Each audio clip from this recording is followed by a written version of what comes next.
दर्शकों, मैं स्मिता मालवी दिल्ली दूरदर्शन के राष्ट्रीय चैनल पर प्रसारित शख्सियत बोलती है मैं आपका हार्दिक स्वागत एवं अभिनंदन करती हूँ। आज जिन दो शख्सियत से आपको मैं मिलवाने जा रही हूँ वह किसी परिचय के मोहताज नहीं, अपितु वह स्वयं में हिंदी साहित्य जगत का एक ऐसा स्तंभ है जिससे हिंदी साहित्य जगत प्रकाशित हो रहा है और प्रकाशमान होता रहेगा। मैं तो आईना हूँ, दिखाऊंगा दाग चेहरे के। मैं तो आईना हूँ, दिखाऊंगा दाग चेहरे के, जिसको बुरा लगे सामने से हट जाए। कुछ ऐसे ही प्रश्नों के साथ अपने दर्शकों के तमाम सवालों के साथ मैं आप सभी को रूबरू कराऊंगी डॉक्टर रविनंदन सिंह जी से और डॉक्टर लता सिंह जी से, जिनका साहित्यिक नाम पारुल सिंह राठौर है। नमस्कार सर। नमस्कार मैम। दिल्ली दूरदर्शन के राष्ट्रीय चैनल पर बोलती शख्सियत में आप सभी का स्वागत एवं अभिनंदन है। सर, मैं ये जानना चाहूंगी कि आपका ये साहित्य का इतिहास कैसा रहा, आपकी शुरुआत कैसे हुई, इसके बारे में हमारे दर्शकों को कुछ बताइए। बहुत बहुत धन्यवाद स्मिता जी। मुझे लगता है कि साहित्यिक जगत में जितने भी रचनाकार हैं उनकी शुरुआत कहीं न कहीं बालपन में ही हुई है और कोई न कोई ऐसा वातावरण सबको मिला है। मुझे भी ऐसा वातावरण मिला और उस वातावरण में मुझे जूनियर हाई स्कूल के दौरान जो बाल सभा होती थी हम लोगों के जीवन में, बाल सभाएं उनकी भूमिका बड़ी महत्वपूर्ण होती थी, जिसमें हमको याद करना पड़ता था रचनाकारों की रचनाओं को, सूर कबीर तुलसी को। और उन्हीं दिनों हमारे जो अध्यापक थे हिंदी के, उनके अध्यापन की कला भी बड़ी महत्वपूर्ण थी हमारे जीवन में। और हमारे गुरु थे राजेंद्र सिंह जी, उन्होंने जो वो चमत्कृत करते थे, जो व्याख्या करते थे, हमारे बालमन पर बहुत असर करता था। उन्होंने पुराने रचनाकारों की जितनी कविताएं थी वो इस ढंग से सुनाते थे जैसे साक्षात वो रचनाकार वहां उपस्थित हो गया हो। इस तरह से वो बताते थे, तो उसका असर रहा। और घर में हमारा जो धार्मिक संस्कार था, तो हमारे बड़े पिताजी का बड़ा योगदान था उसमें। धार्मिक पुस्तकें पढ़ा ले जाने का काम उन्होंने ही किया और उसमें ये था कि वो प्रतिदिन उनको एक पुस्तक सुनानी पड़ती थी जी। तो कक्षा 6 से सिलसिला शुरू हुआ और कक्षा 12 तक मैं गांव में रहा। तो ये लगभग 6 साल मैंने उनको धार्मिक पुस्तकें, अगर अच्छी हो तो पेड़ अच्छा फलता है। तो ये वातावरण जो हमको मिला, इस वातावरण को अवसर मिला इलाहाबाद आने के बाद। वहां पर एक रचनात्मक ऊर्जा थी इलाहाबाद में, जो वर्तमान प्रयागराज है। उस समय जब मैं इलाहाबाद आया था तो उस समय साहित्य की राजधानी हुआ करता था और बड़े रचनाकार उस समय हिंदी जगत के थे। सबसे मिलने जुलने, सुनने और पढ़ने का अवसर मिला और वही वातावरण मुझे। तो सर, आपने गद्य और पद्य में विपुल साहित्य की रचना करी है, इसकी प्रेरणा आपको कहाँ से मिली? हाँ, इसकी प्रेरणा भी वही, ये लिखने की प्रेरणा इलाहाबाद की जो इलाहाबाद की जो उर्वर जमीन है, जो रचनात्मक जमीन है। जब मैं विश्वविद्यालय में आया, लिखता तो कविताएं मैं पहले से था, चोरी चोरी। हाँ सर, मैंने भी सुना है कि आपको शुरुआती लेखन करता चोरी चोरी लिखता था, मैं किसी को दिखाता नहीं था। मुझे शर्म आती थी। कविताएं मैं लिख के डायरी में छुपा देता था ताकि कोई पढ़ न ले। अच्छा। लेकिन इलाहाबाद में जब आया और जब गोष्ठियों में जाना शुरू किया, लोगों को सुनना शुरू किया, तो मेरे मन में भी ये इच्छा हुई कि मैं भी सुनाऊं। तो पहली गोष्ठी में मैंने कुछ कविताएं सुनाई, लोगों ने प्रशंसा की और प्रशंसा की तो मेरा संबंध जैसे पीठ थपथपा दिया किसी बड़े ने और वो बढ़ता गया। तो शुरुआत मेरी कविताओं से हुई। तो फिर आप गद्य और पद्य में कैसे? हाँ, गद्य में आने का जो सिलसिला, चूंकि अंग्रेजी साहित्य से मैंने स्नातकोत्तर किया, तो उसमें फिलोलॉजी और लिंग्विस्टिक दो विषय मैं पढ़ता था।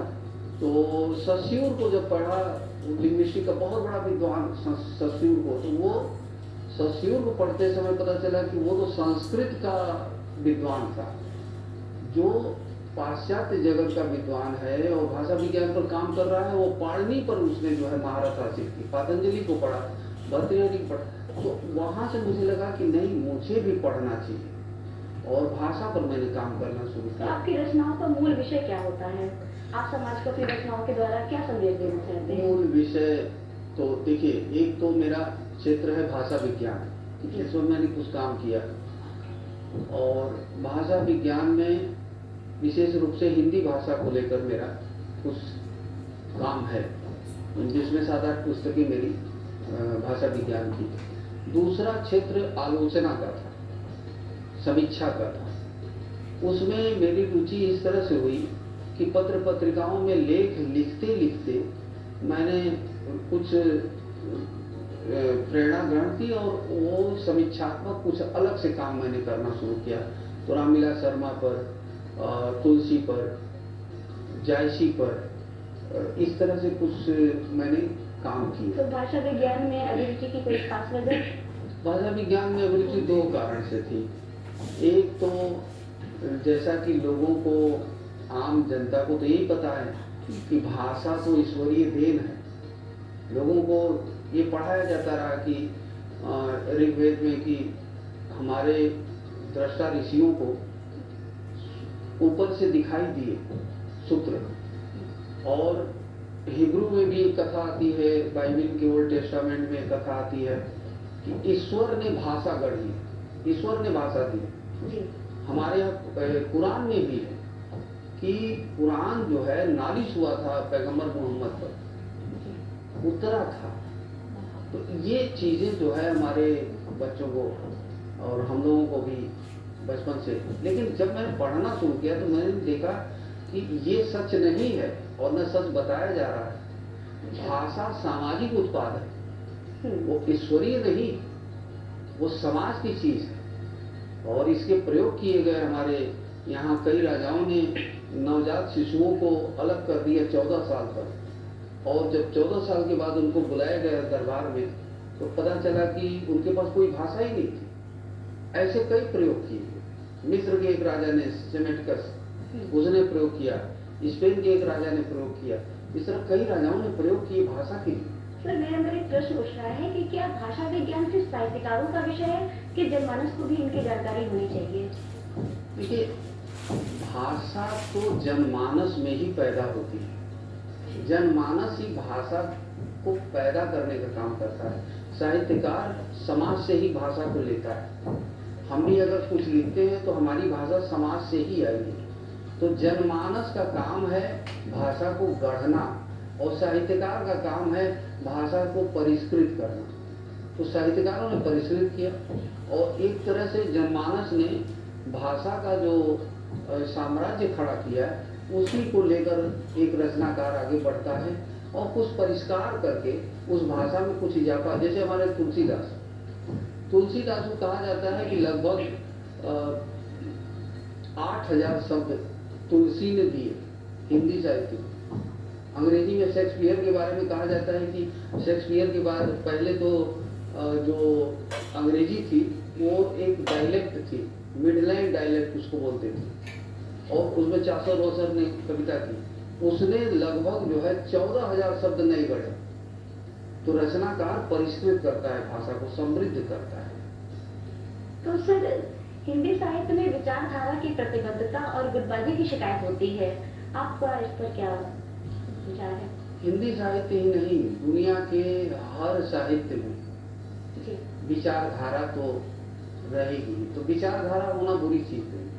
कोई रचनाकार किसी विचारधारा से प्रभावित होता है, दूसरा रचनाकार किसी और विचारधारा से प्रभावित है, तीसरा किसी और विचारधारा से प्रभावित है। तो विचारधारा तक तो ठीक है। गुटबाजी की जहां तक बात है, यह शुरुआत 1930 के बाद हुई। 1930 के पहले कोई गुटबाजी नहीं थी हिंदी साहित्य में, और 1930 के बाद, बल्कि 1936 के बाद, जब प्रगतिशील लेखक संघ के बाद विचारधारा को लेकर जो है गुट बनने शुरू हो गए।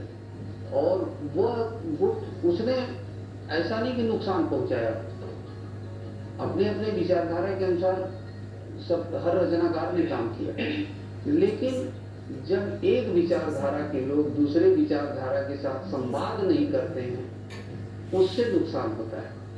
और होना शुरू हुआ ये बहुत बाद में, 70 के बाद, 70-80 के बाद। पहले ऐसा नहीं था। जैसे प्रगतिशील लेखक संघ बना तो एक विचारधारा प्रेमचंद की थी, टैगोर की थी। टैगोर और प्रेमचंद दोनों प्रगतिशील लेखक संघ की अध्यक्षता करते हैं। पहले अधिवेशन की अध्यक्षता प्रेमचंद और दूसरे अधिवेशन की अध्यक्षता रविन्द्रनाथ टैगोर करते हैं। और रविन्द्रनाथ टैगोर ने कहा वहां पर, रविन्द्रनाथ टैगोर की एक बात कि मैं किसी गुट के लिए नहीं लिखता, मैं किसी समूह के लिए नहीं लिखता, मैं किसी राष्ट्र के लिए नहीं लिखता, मैं लिखता हूं पूरी मानवता के लिए। साहित्यकार का लेखन पूरी मानवता के लिए जब तक ना हो तो फिर वो एक छोटे दायरे का लेखन है, वो मनुष्य मात्र का लेखन है। तो आज इसलिए राष्ट्रवादी साहित्यकार अलग हैं, साम्यवादी साहित्यकार अलग हैं, समाजवादी साहित्यकार अलग हैं।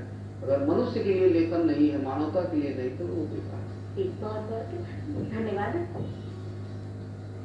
अगला प्रश्न मैं आपसे करना चाहूंगी। सर्वप्रथम तो आप अपना थोड़ा सा संक्षिप्त परिचय हम सभी दर्शकों को दीजिए। मैं बनारस की रहने वाली हूँ और मेरे माता पिता दोनों आध्यात्मिक प्रवृत्ति के थे। पिताजी मेरे डॉक्टर थे। मेडिकल लाइन से जुड़ा होने के बावजूद वो बहुत ही आध्यात्मिक प्रवृत्ति के थे। जब मैं सुबह सो के उठती थी या मैं बिस्तर पे रहती थी तो मेरे कानों में रामचरितमानस की आवाज आती थी। कभी मेरी माता, कभी पिताजी, दोनों पाठ करते थे। वो गुनगुनाने का दौर वहीं से शुरू हुआ। वो मैं रामचरितमानस की कुछ पंक्तियां गुनगुनाती थी, धीरे धीरे शुरुआत वहीं से। और बनारस वैसे ही महादेव की धरती है, तो वहाँ तो वैसे ही आध्यात्मिक माहौल रहता है। वहाँ से मेरा शुरू हुआ। फिर जब मैं कॉलेज गई, स्नातक जब मैं कर रही थी, तो मेरे सर थे, वो हमेशा कहते थे कि लिखते रहो। लिखते रहने से सुधार भी होता है और चीजें आती भी हैं। राइटिंग में सुधार भी होता है और उसके क्रम में मजती भी हैं चीजें। वहाँ से मेरा शुरुआत हुआ। मैं कुछ लिखती थी तो मैं उन्हें दिखाती थी, तो मेरी प्रशंसा करते थे, कहते थे हाँ, बहुत प्रेरणा देते थे। फिर जब मैं शादी करके प्रयागराज आई तो मेरे पति खुद साहित्यकार हैं, लेखक और कवि, तो उन्होंने मुझे बहुत प्रोत्साहित किया। घर में मेरी किताबें बिखरी पड़ी रहती थी और मैं जी भर के पढ़ती थी जितना हो सकता था। तो उसके क्रम में लिखना धीरे धीरे शुरू हुआ और लिखते तो पहले से ही थी। तो बेसिकली मैं गीत ही लिखती हूँ, गीत और। तो मैम, आपके साहित्यिक सृजन की पृष्ठभूमि क्या है? आपका इस साहित्यिक इतिहास के बारे में कुछ बताइए। वही है, बचपन से लिखती रहती थी। अच्छा। और फिर जब मैं भी वही काम करती थी कि मैं भी चोरी से लिख के रखी रहती थी, घर में किसी को नहीं दिखाती थी। अच्छा। लेकिन जब मैं शादी करके आई प्रयागराज, तो पतिदेव खुद लेखक हैं, तो वहाँ पे उन्होंने सुना, मेरा एक बार गुनगुनाते हुए सुना, तो उन्होंने पूछा किसका है, तो मैंने बहुत झिझक के साथ कहा कि मेरा गीत है। तो उन्होंने कहा अच्छा गाती है, लिखा करिए, लिखते रहा करिए। तो सबसे पहले तो मैं उन्हीं को सुनाती, अभी भी। तो आपने कई मनुस्मृति गीत भी लिखे हैं, काव्य पाठ भी किया है, तो कुछ हमारे दर्शकों को भी ससुर आप अपने गीतों से साहित्य करिए। मैं एक मुक्तक सुना रही हूँ। आज के परिवेश में, जो आज का परिवेश है, आतंकवाद फैला हुआ है, अनाचार फैला हुआ है, उस पे मेरा एक मुक्तक है। सीधा सवाल मेरा, सीधा जवाब दो, कितने फसाद बोए, किसका हिसाब दो। सीधा सवाल मेरा, सीधा जवाब दो, कितने फसाद बोए, इसका हिसाब दो। किस जगह लिखा है निश्चल को मारना, किस जगह लिखा है निश्चल को मारना। मैं भी नजर से देखूं, अपनी किताब दो। सीधा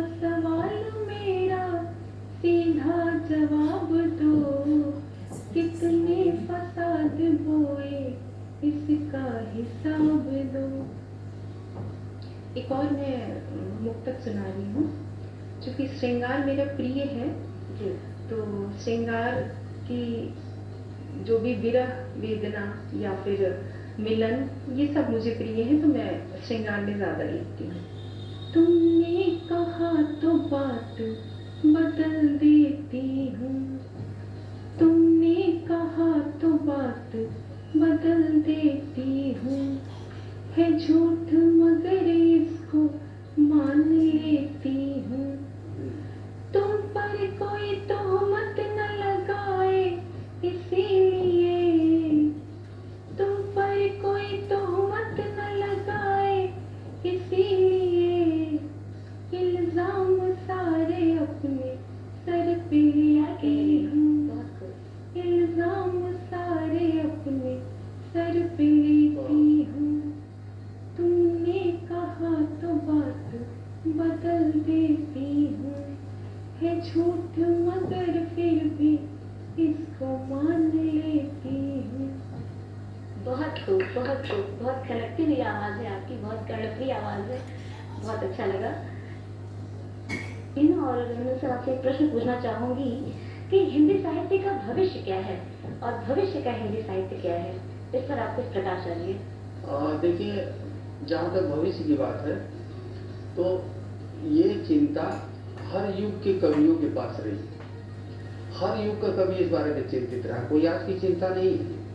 हमारे ऋग्वेद में ही जो दृष्टा कवि है वो ऋत के पतन की चिंता करता है कि ऋत का पतन हो रहा है, व्यवस्था का पतन हो रहा है, और ऐसा अगर वरुण की उपासना न की जाए, वरुणवंश गुप्ता वहाँ का आ गया वरुण को कि वो ऋत का रक्षा करेंगे, जैसे हमारे यहाँ सरस्वती की वंदना की जाती है, तो वहाँ से चिंता शुरू हुई। और हम केवल अपने परंपरा की बात करें तो यह चिंता श्रीमद् भागवत पुराण में भी, श्रीमद् भागवत पुराण में जो कलयुग वर्णन है उसमें पतन की चिंता है, संस्कृति के पतन की चिंता है, साहित्य के पतन की चिंता है। इसी तरह से वो श्री हर्ष नाम का एक कविता संस्कृत साहित्य में बड़ा कवि जी और नैसत चरित्र उसने लिखा है, उसने चिंता व्यक्त की और भवभूत ने मालती माधव में चिंता व्यक्त की और अपनी भूमिका में वो कहते हैं कि मैं जानता हूं कि जो मैं लिख रहा हूं वो कोई नहीं पढ़ने वाला, लेकिन मुझे उम्मीद है उस भविष्य में आने वाले समान धर्मा पर कि जो मेरा समान धर्मा आएगा और वो मुझे समझेगा और पढ़ेगा। तो कालिदास को उनके समय ने नहीं समझा, तुलसीदास को उनके समय ने नहीं समझा, कबीर के खिलाफ लोगों ने, प्रेमचंद की धज्जी उड़ाई गई उनके समय में, और प्रेमचंद को कहा गया कि नकल करते हैं, इनका साहित्य तो नकल कर, अंग्रेजी साहित्य की नकल है, जैसे रंगभूमि उपन्यास, वैनिटी फेयर उपन्यास की नकल है। इस तरह से प्रेमचंद की धज्जी उड़ाई गई, 8-8 लेख लिखे गए बड़ी बड़ी पत्रिकाओं में उनके खिलाफ। तो हर समय का साहित्यकार उपेक्षित होता है, लेकिन मैं ये मानता हूँ कि साहित्य मनुष्य की आदि प्रवृत्ति है और वह कभी ये प्रवृत्ति नहीं समाप्त होगी। कालिदास के लगभग 800 वर्षों के बाद तुलसीदास पैदा हुए।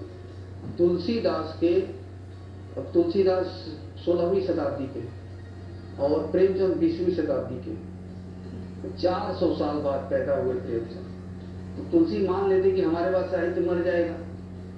तो इस पर एक शेर है इकबाल का कि हजारों साल नरगिस अपनी बेनूरी पे रोती, बहुत मुश्किल से होता है चमन में दीदावर पैदा। क्या बात है। रोज रोज बड़ा रचनाकार महाकवि नहीं पैदा होता है, सदियां लगती है उसको पैदा होने में। तो मैं भविष्य के साहित्य के प्रति भी आशान्वित हूँ, क्योंकि समकाल में, अपने समकालीन जगत में जब हम देखते हैं तो लगता है कि कहीं कुछ गड़बड़ है, लिखा नहीं जा रहा है, लेकिन लिखने वाला तो पनडुब्बा की तरह अंदर सीपी में जैसे मोती पलता है उस तरह वो लिखता है। वो आज नहीं दिखाई देगा, उसका साहित्य कल दिखाई देगा, आज जो लिखता है। तो कबीर को तो 400 साल बाद लोगों ने समझा। अगर 100 पोएम्स आप कबीर रविन्द्रनाथ टैगोर ने न लिखी होती, वहां से प्रेरणा न लिए होते हजारी प्रसाद द्विवेदी, और हजारी प्रसाद द्विवेदी ने कबीर पर काम न किया होता बीएचयू में आने के बाद, बीएचयू में आने के पहले उन्होंने कर दिया था कबीर पर काम, तो कबीर को तो पाठ्यक्रम में भी नहीं रखा गया होता। और रामचंद्र शुक्ल ने तो कबीर को शुक्ल जी ने तो कहा कि कबीर में प्रतिभा है लेकिन कवित्व तो नहीं है। लेकिन हजारी प्रसाद द्विवेदी ने जो उनकी एक आकृति बनाई तो उसको पाठ्यक्रम में मुख्य स्थान दिया गया कबीर को। तो साहित्यकार ऐसे आता है सामने, तो इसलिए मैं आसान्वित हूँ हमेशा की। तो रविंद्र जी, आपको नहीं लगता कि आज के सोशल मीडिया के दौर पर हमारे युवा जो पीढ़ी है वो साहित्य से दूर जा रही है, और वो देखते भी है तो सोशल मीडिया पर इतना इंटरनेट में सब कुछ वो हो जाता है, दिख जाता है, तो वो खुद से खरीद कर पढ़ना नहीं चाहती है। इस पर आप क्या कहना चाहेंगे? देखिए, मेरा उनका रुझान इसके प्रति कैसे बढ़े? जो मैंने साहित्य को समझा है और देखा है, मीडिया का या तकनीक का बड़ा रोल होता है जी। अब आपको पीछे ले जाता हूँ। जब प्रेस नहीं आया था, प्रेस 1476 में आया, जी। तो 1476 ईस्वी के पहले साहित्य कितने लोग पढ़ते होंगे? जब प्रेस ही नहीं था, किताब ही नहीं छपती थी, कितने लोग पढ़ते होंगे? हमारे पुराने शास्त्रों को देखिए, वहां तो साहित्य को प्रतिबंधित कर दिया गया था कि जन समुदाय का एक बहुत बड़ा हिस्सा साहित्य ही न पढ़े। इस तरह की चीजें भी हैं। अच्छा। तो साहित्य बहुत कम लोग पढ़ते थे, आज जनसंख्या बहुत ज्यादा हो गई। तो मेरा ऐसा मानना है कि हर समय में जनसंख्या का 1% ही साहित्य से जुड़े लोग होते हैं। तो उस समय जनसंख्या का अगर 1% 1 लाख होगा, तो आज जनसंख्या का 1% कम से कम जो है करोड़ तो होंगे। तो आज भी साहित्य से जुड़े और सरोकार रखने वाले लोग हैं, और तकनीक चूंकि महत्वपूर्ण रोल अदा करती है, आने वाले समय में और बदलने वाला है। जैसे आपने कहा सोशल मीडिया, पहले लोग किताबें पढ़ते थे, अब हर आदमी के हाथ में मोबाइल है। मोबाइल से वो कविताएं पढ़ लेता है, मोबाइल से वो सुन लेता है, मोबाइल से आर्टिकल पढ़ रहा है, मोबाइल पर मैगजीन है उसको पढ़ रहा है, मोबाइल पर किंडल है उसे पूरी किताब वो पढ़ रहा है, ऑडिबल चैनल है जिसमें कि पूरा पूरा उपन्यास। मैंने एक बार खुद किया था, ऑडिबल पर मैं गया और प्रेमचंद के रंगभूमि पर एक सेमिनार में बोलना था। रंगभूमि उपन्यास सुनकर मैंने फिर से दोबारा पढ़ा, पहले था, दोबारा मैंने पिछले साल 100 वर्ष पूरे हुए थे रंगभूमि, मैंने ऑडिबल पर सुना उसको। कुकू एफएम है। तो तकनीक के 2 पक्ष हैं, सकारात्मक भी है, नकारात्मक भी। मतलब आपके कहने का मतलब है कि साहित्य लोगों तक पहुंचना चाहिए, वो किसी भी माध्यम से पहुंचे। वो माध्यम, कोई भी विधा है वो तलाश करेगी माध्यम। उड़ने के लिए तो पंख होने चाहिए ना। जी बिल्कुल। तो साहित्य को भी उड़ने के लिए कोई ना कोई टेक्नोलॉजी होनी चाहिए। तो वो टेक्नोलॉजी, ये टीवी है, मोबाइल है, ये बहुत महत्वपूर्ण रोल अदा करती है। आज की डेट में हमको दिल्ली का कार्यक्रम कहाँ क्या हो रहा है सोशल मीडिया से तुरंत पता चल जाता है। तो इसका एक सकारात्मक पहलू भी है, और मीडिया हमेशा रहा है। आज जिस रूप में है, ये पीछे दूसरे रूप में था, आने वाले समय में और दूसरे रूप में। तो इसका एक मेरे नजर में सकारात्मक भूमिका है। नकारात्मक तो रहेगी, तकनीक है तो नकारात्मक सकारात्मक, लेकिन साहित्य के संदर्भ में सकारात्मक भूमिका मीडिया की है। पारुल मैम, आपसे मैं एक प्रश्न पूछना चाहूंगी कि आप परिवार के दायित्वों का निर्वाह करते हुए लेखनी में कैसे अपना समय निकाल पाती हैं, कैसे आप सामंजस्य बैठाती हैं, ये हमारे दर्शकों को आप बताइए। महिलाएं जो होती हैं वो समय निकाल ही लेती हैं।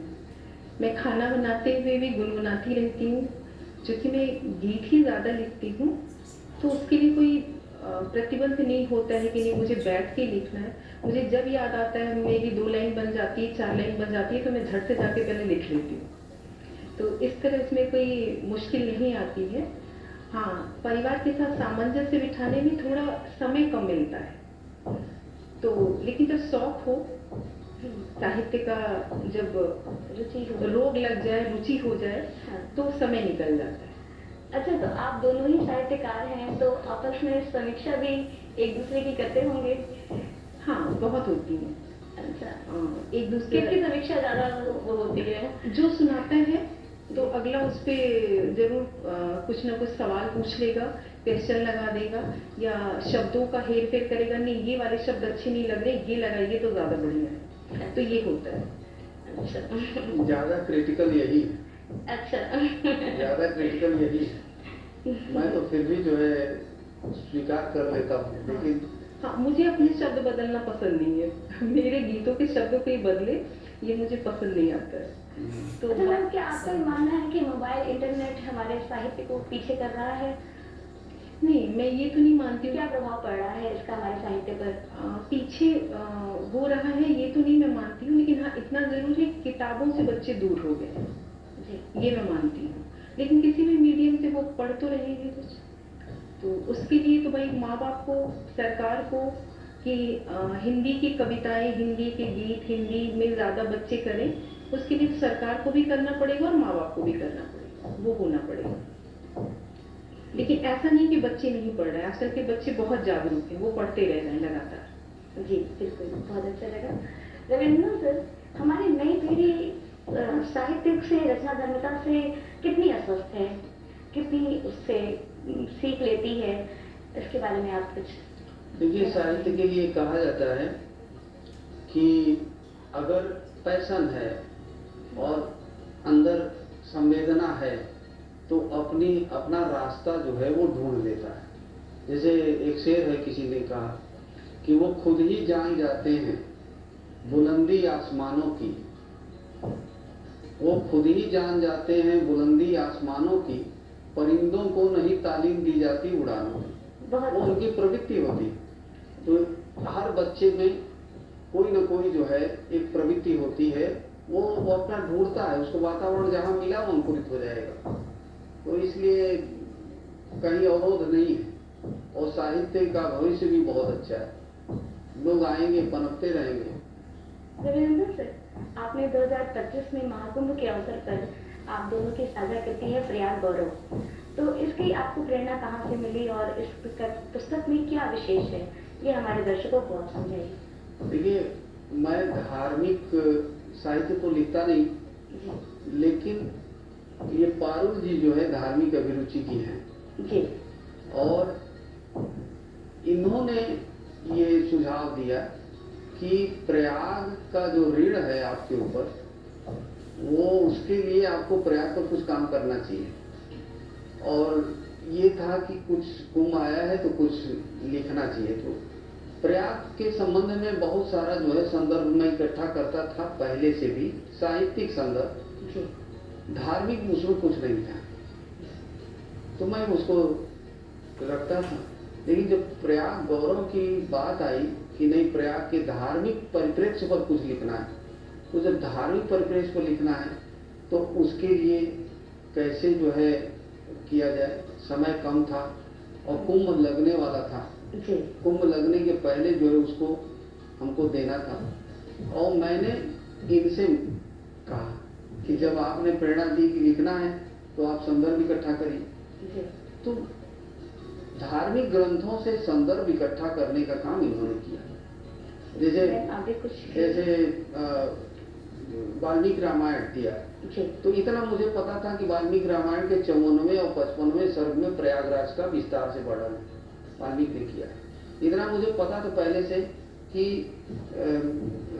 महाभारत के आदि पर्व में और वन पर्व में प्रयाग का वर्णन है। तो मैं इनको पुस्तकें लाकर देता था, वायु पुराण, पद्म पुराण, विष्णु पुराण, ज्वाला उपनिषद, तो धार्मिक पुस्तकें मैं देता था जहां जहां प्रयाग है। तो मैं इनसे आग्रह किया कि जहां जहां प्रयाग का वर्णन है उसको आप निकाल लीजिए। बहुत खूब, ऐसा कम देखने को मिलता है कि बहुत गूढ़ चिंतन के बाद, पठन पाठन के बाद आपने इतनी अच्छी बुक लिखी। तो अच्छा है कि आपने हर चीज का व्याख्या करी है, जिसमें लोगों को प्रश्न उठते ही उनको आंसर उनके समक्ष रहेगा। तो बहुत खूब। मैम, आप भी कुछ कहना चाहेंगे प्रयाग गौरव को लेकर? प्रयाग गौरव के बारे में बस इतना कहना है कि कुछ चीजें आनंद की होती हैं, और प्रयाग गौरव की रचना के दौरान वो संपूर्ण वो हमारे आनंद का विषय था। हमने जब धार्मिक स्थल पे जाना शुरू किया तो हर जगह जाके हम उस धार्मिक स्थल को देखते थे तो हम उसकी कल्पना करते थे कि उस वक्त वो कैसा रहा होगा। कैसा रहा होगा। तो इसको करने में हमें बहुत आनंद की प्राप्ति हुई और इस तरह के काम काफी साल लगे उसको करने में। इस तरह से शुरू। और इत्तेफाक ये था कि सरकारी विज्ञापन आ गया। हाँ। अच्छा। और ये किताब जो है लोक भारती को हमने दिया था।